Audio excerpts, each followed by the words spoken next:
السلام علیکم ورحمۃ اللہ وبرکاتہ۔ بسم اللہ الرحمن الرحیم۔ الحمد للہ نحمده ونستعینه ونستغفره ونؤمن به ونتوکل علیہ ونعوذ باللہ من شرور انفسنا ومن سیئات اعمالنا من يهده الله فلا مضل له ومن يضلله فلا هادي له ونشهد ان لا اله الا الله وحده لا شريك له ونشهد أن سيدنا وحبيبنا ونبينا مولانا محمدا عبده ورسوله صلى الله تبارك وتعالى عليه وسلم، أما بعد فأعوذ بالله من الشيطان الرجيم، بسم الله الرحمن الرحيم، إن أريد إلا الإصلاح ما استطعت وما توفيقي إلا بالله عليه توكلت وإليه أنيب. وكان رسول الله صلى الله عليه وسلم يقول في دعائه اللهم انی اسألک توفیق اہل الہدی، او کما قال علیہ الصلاۃ والسلام۔ قابل احترام بزرگ و دوستو، انسان کوئی بھی نیک کام کرتا ہے اللہ تعالیٰ کی توفیق سے کرتا ہے۔ ہم سب اس بات کو اچھی طرح جانتے ہیں اور آپس میں ایک دوسرے سے کہتے ہیں اور ایک دوسرے سے دعا کی درخواست بھی کرتے ہیں کہ دعا کریں اللہ تعالیٰ توفیق عطا فرمائے۔ توفیق ہر کوئی بھی کام ہو، کوئی بھی عمل ہو، وہ عمل اللہ کا بندہ اللہ کی توفیق سے ہی کرتا ہے۔ اللہ تعالیٰ کی توفیق کسے کہتے ہیں اور یہ توفیق کیسے ہمیں ملتی ہے، وہ توفیق کے ملنے کے کیا اسباب ہیں اور وہ کیا باتیں ہیں جس سے اللہ دی ہوئی توفیق کے دروازے بند کر دیتے ہیں۔ میں یہ کچھ باتیں آپ کی خدمت میں عرض کروں۔ جیسا میں نے عرض کیا کہ توفیق اتنی بڑی نعمت ہے کہ اللہ کے محبوب بندے پیغمبر حضرات انبیاء علیہ السلام اللہ تعالیٰ سے دعائیں مانگتے تھے۔ سیدنا شعیب علیہ السلام کا یہ بہترین جملہ قرآن پاک میں اللہ نے نقل فرمایا۔ وہ اپنی قوم سے بات کرتے ہوئے انہوں نے کہا کہ ان اريد الا الاصلاح ما استطعت۔ کتنا بہترین جملہ ہے، خاص طور پر ماں باپ کے لیے اور جو چاہتے ہیں کہ اصلاح کا کام کریں، اصلاح کی محنت کریں، ان کے لیے سمجھنے کی بات ہے۔ حضرت شعیب علیہ السلام فرما رہے ہیں جتنی میرے اندر استطاعت ہے، جتنا میرا بس ہے، میں اتنا ہی کوشش کروں گا اصلاح کی۔ ان اريد، میں چاہتا ہی یہ ہوں کہ اصلاح ہو جائے اور جتنا میرا بس چلتا ہے اتنی میری کوشش ہے۔ اب آگے کی بات ہے وما توفیقی الا باللہ، توفیق تو اللہ کی طرف سے ملتی ہے۔ علیہ توکلت و الیہ انیب، بھروسہ اسی پر اور اسی کی طرف متوجہ ہونا ہے۔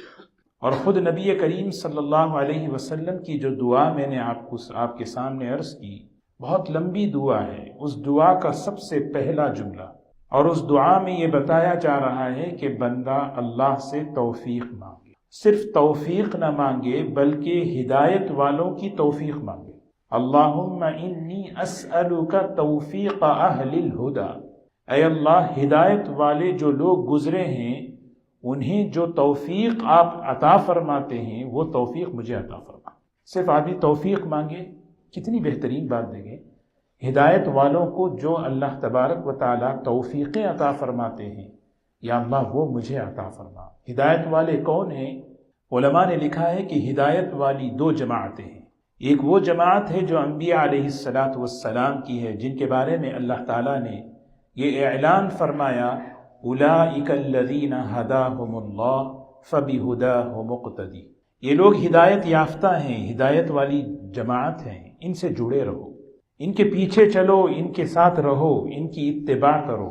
اور دوسری جماعت ہے حضرات صحابہ کرام کی، جن کے بارے میں حدیث پاک میں آتا ہے، عبداللہ ابن مسعود رضی اللہ تعالی عنہ کی روایت ہے، من کان مستنا فلیستن بمن قد مات فإن الحی لا یؤمن علیہ اولئک اصحاب محمد کانوا خیر هذه البریہ کانوا علی ھدی الصراط المستقیم۔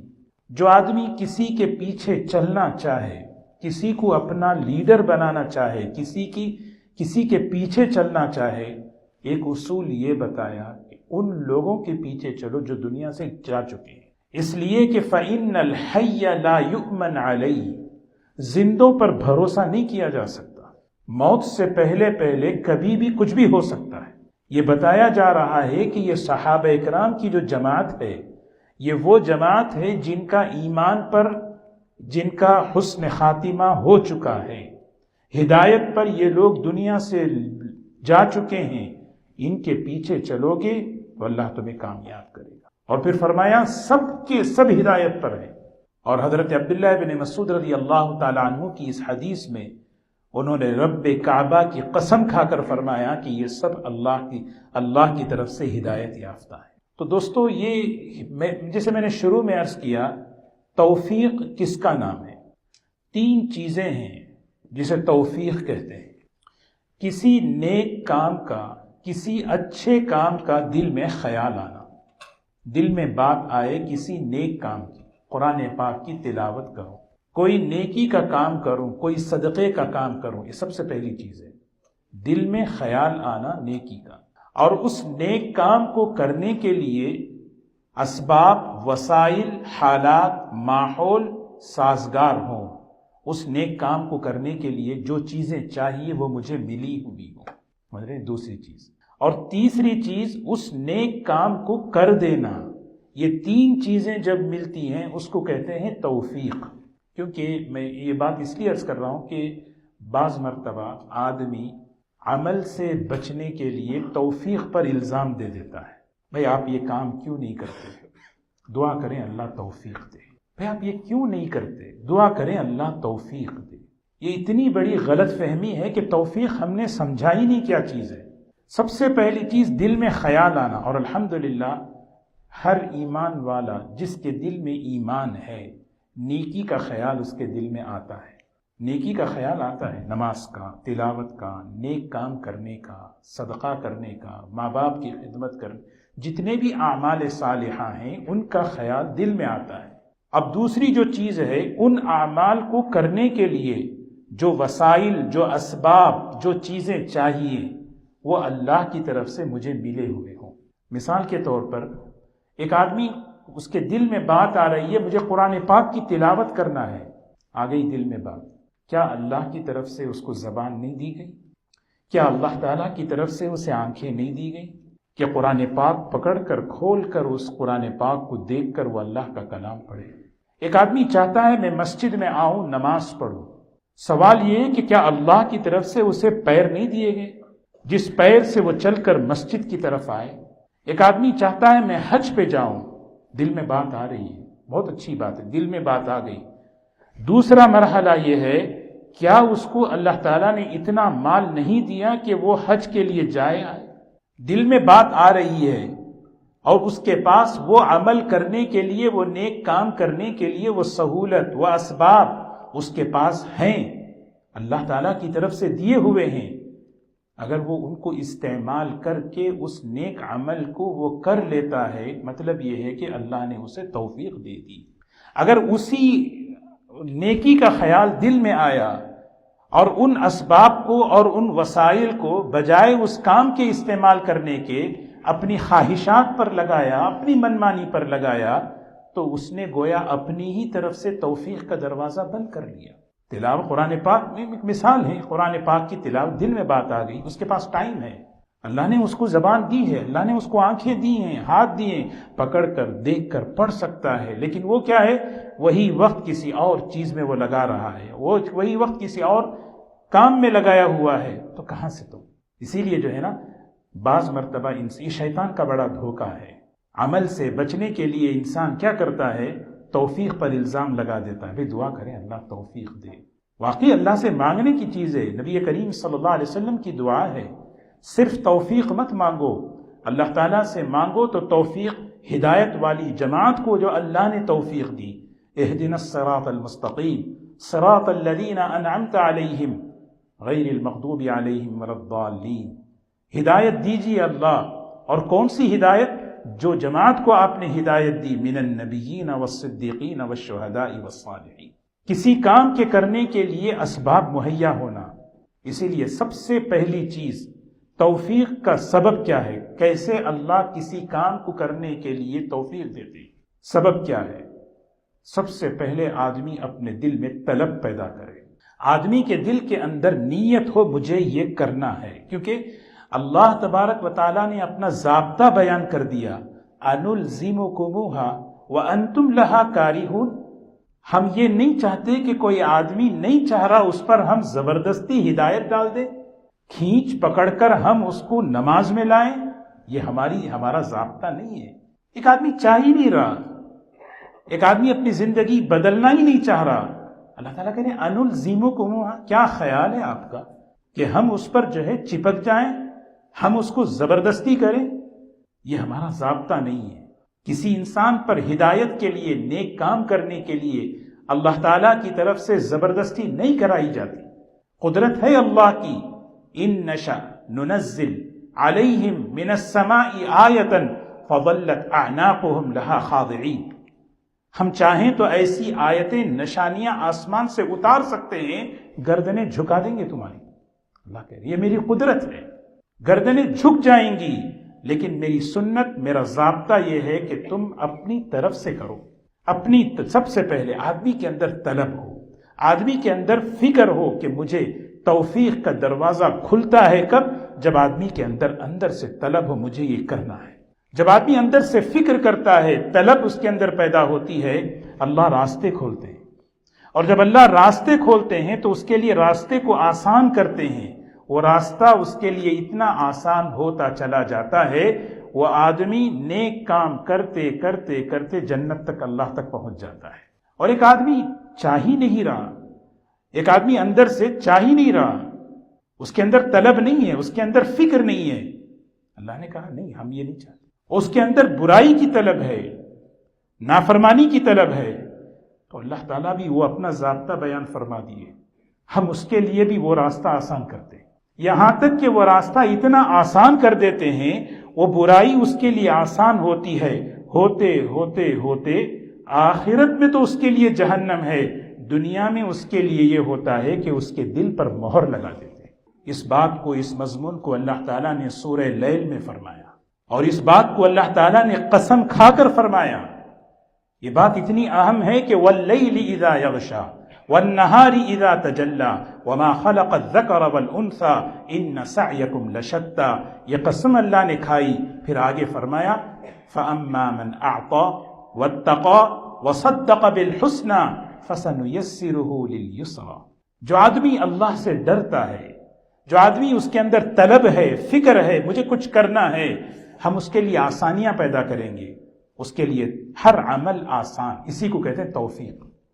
عمل آسان ہو رہا ہے، تلاوت آسان، اس کے لیے ماحول، اس کے لیے فکر ہو گئی، طلب ہو گئی، اس کے لیے حالات سازگار بن گئے، ماحول سازگار بن گیا، موافق ہو گیا، اب اس کی تلاوت بھی ہو رہی ہے، اس کے نیک کام بھی ہو رہے ہیں، والدین کی خدمت بھی کر رہا ہے، اللہ کے راستے میں وہ خرچ بھی کر رہا ہے، ہر نیک کام اس کے لیے آسان ہوتا جا رہا ہے، کرتے کرتے کرتے فَسَنُيَسِّرُهُ لِلْيُسْرَى۔ لیکن ایک مزاج وہ بھی بیان کیا، وَأَمَّا مَنْ بَخِلَ وَاسْتَغْنَى۔ ایک آدمی ہے، اللہ کی دی ہوئی نعمتیں ہیں، صلاحیتیں ہیں، وہ اسباب ہیں نیک کام کرنے کے لیے، اس کو لگانے میں وہ کنجوسی کر رہا ہے، بخل کر رہا ہے، اور مزاج ایسا بنایا کہ وَاسْتَغْنَى، بے نیاز ہے، بے پرواہ ہے، مجھے دین کی کوئی پرواہ نہیں ہے، مجھے ضرورت نہیں ہے۔ جب تجھے اللہ کے دین کی ضرورت نہیں ہے تو اللہ کو بھی تجھے ضرورت نہیں ہے۔ جب مجھے ضرورت نہیں ہے نماز کی تو اللہ، وہ تو طلب پر ملتا ہے۔ قرآن نے صاف کہہ دیا أَنُلْزِمُكُمُوهَا مَنْ تَابَ اللَّهُ عَلَيْهِ۔ جو بندہ اللہ کی طرف متوجہ ہوتا ہے اللہ بھی اس کی طرف متوجہ ہو جاتے ہیں۔ میرا بندہ میرے پاس آیا، میں اپنی رحمت سے اسے لے لوں گا، میں اپنی رحمت سے اسے اپنے پاس لے لوں گا، یہاں تک کہ وَاسْتَغْنَى، اللہ حفاظت فرمائے، کبھی آدمی بے پرواہ نہ ہو، ٹھیک ہے مجھے ضرورت نہیں ہے، ایسا مجھے تلاوت کی ضرورت نہیں ہے، مجھے تلاوت کی ضرورت نہیں ہے، مجھے جو ہے نماز کی ضرورت نہیں ہے، مجھے فلاں عمل کی ضرورت نہیں ہے، وَاسْتَغْنَى۔ تو ہوتا کیا ہے، فَسَنُيَسِّرُهُ، اس کے لیے ہم آسانیاں پیدا کریں گے، اللہ یہاں بھی آسانیاں پیدا کریں گے، کس چیز کی؟ لِلْعُسْرَى، جہنم کے راستے کی آسانیاں ہوں گی۔ برائی میں چلتا رہے گا، اتنا برائی میں چلتا رہے گا، جیسے اللہ نے ایک مثال قرآن پاک میں دی ہے، رَبَّنَا اطْمِسْ عَلَىٰ أَمْوَالِهِمْ وَاشْدُدْ عَلَىٰ قُلُوبِهِمْ. موسیٰ علیہ السلام نے دعا فرمائی، یا اللہ اس فرعون نے اتنی شرارت میں اپنے آپ کو آگے بڑھایا، اے اللہ اس کو مٹا دے. وَاشْدُدْ عَلَىٰ قُلُوبِهِمْ، اس کے دل کو جکڑ دے، اس کے دل پر مہر لگا دے، کہیں سے اس کو توفیق ہی نہ ملے. موسیٰ علیہ السلام کی دعا ہوئی، اللہ تعالیٰ نے فوراً جواب دیا، قال قد اجیبت دعوتکما، موسیٰ ہم نے تمہاری اور ہارون کی دعا کو قبول کر لیا. فاستقیما ولا تتبع، تم جمے رہو، بس تم کام اپنا کرتے رہو. یہ اللہ ہم سب کی حفاظت فرمائے. تین باتیں ہیں. دل میں نیکی کا خیال آنا، اس نیک کام کرنے کے لیے وسائل، حالات، ماحول، چیزیں سازگار. آدمی بیٹھ کے سوچے کیا میرے پاس اس عمل کو کرنے کے لیے وہ وسائل نہیں ہیں؟ کتنی چیزیں میرے دل میں آتی ہیں نیکی کے. مجبوری ایک الگ چیز ہے. ایک آدمی ہے، غریب ہے، دل میں خیال آیا حج پہ جانا ہے، اس کے پاس اتنا مال نہیں ہے، معذور. ایک آدمی کے دل میں نیکی کا خیال آیا، مجھے جو ہے فلاں، مجھے صدقہ کرنا ہے، اس خرچ میں مجھے حصہ لینا ہے، لیکن اس کے پاس ہے ہی نہیں مال، وہ الگ چیز ہے. لیکن ایک آدمی کے پاس وہ اللہ تعالیٰ نے وہ سہولتیں، وہ اسباب، وہ چیزیں اللہ نے ایک واقعہ کتابوں میں لکھا ہے. ایک مزدور جا رہا تھا، مزدوری کرنے والا، تو ایک آدمی جو ہے اس نے اس کو بلایا، کہا کہ دیکھو یہ میرا سامان ہے، گھر تک پہنچا دو. اس نے کہا ٹھیک ہے، مزدوری اتنی لگے گی. وہ سر پہ لیا، چلتا رہا.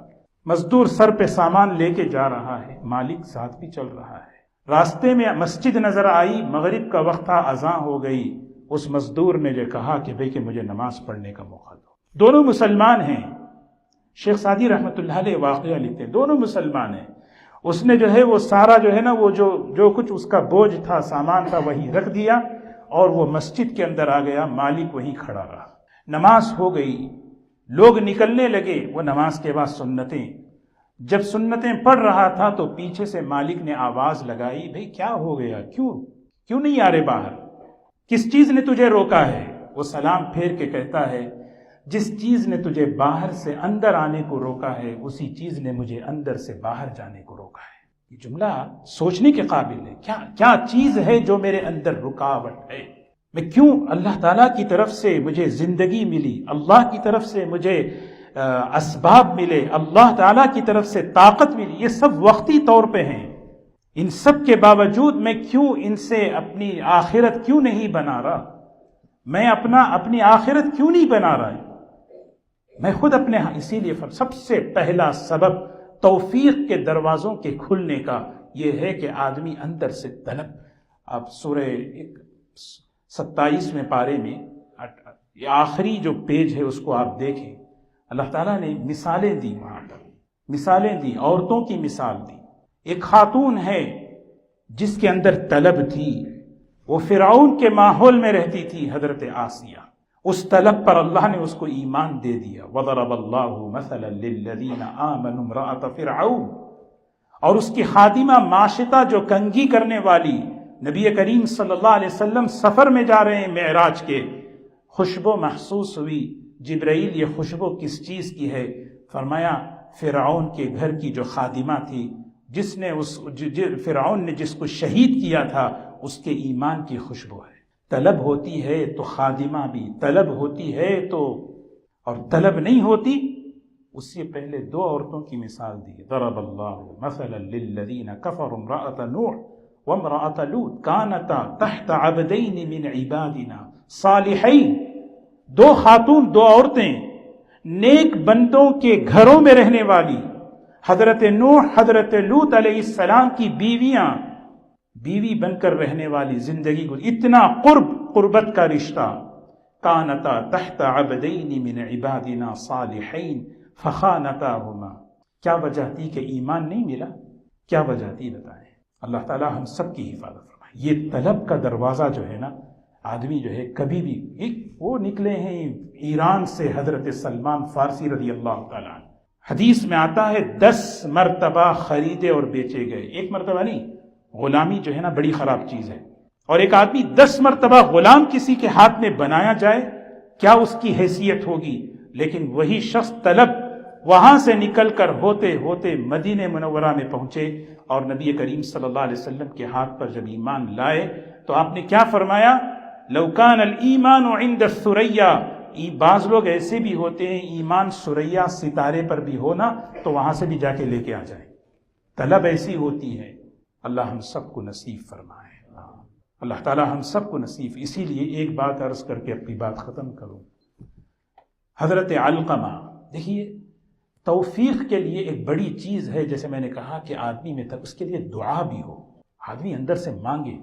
ایک تابعی ہیں بہت اونچے درجے کے، حضرت علقمہ، لکھا ہے ان کے بارے میں کہ جب وہ ملک شام پہنچے، آدمی موو ہوتا ہے کوئی یہاں سے کسی اور شہر، کسی جگہ کسی اور شہر، علماء نے لکھا ہے کہ توفیق کا دروازہ بند ہوتا ہے جب صحبت بگڑتی ہے، ماحول بگڑتا ہے، دوست بدل جاتے ہیں، ملی ہوئی توفیق کے دروازے بھی بند ہو جاتے ہیں۔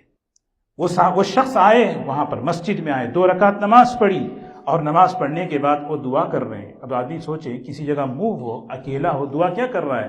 اللہم ارزقنی جلیسا صالحا، اللہم یسر لی جلیسا صالحا، اللہم وفقنی، اے اللہ مجھے توفیق دے، ایک اچھا دوست مجھے دے دے، اس کمیونٹی میں، اس علاقے میں ایک اچھا دوست مجھے دے دے، ایک اچھا ساتھی مجھے دے دے۔ دعا کر رہے ہیں حضرت علقمہ۔ ابھی دعا سے فارغ ہوئے، ایک صاحب ہے، السلام علیکم، وعلیکم السلام، کون ہیں آپ کون ہیں؟ کہا میرا نام ابو دردہ ہے، میں نے آپ ہی کے لیے دعا کی تھی۔ صحابی رسول حضرت ابو دردہ رضی اللہ تعالی عنہ ان کے دوست بن گئے۔ اللہ تعالی ہم سب کو عمل کی توفیق نصیب فرمائے۔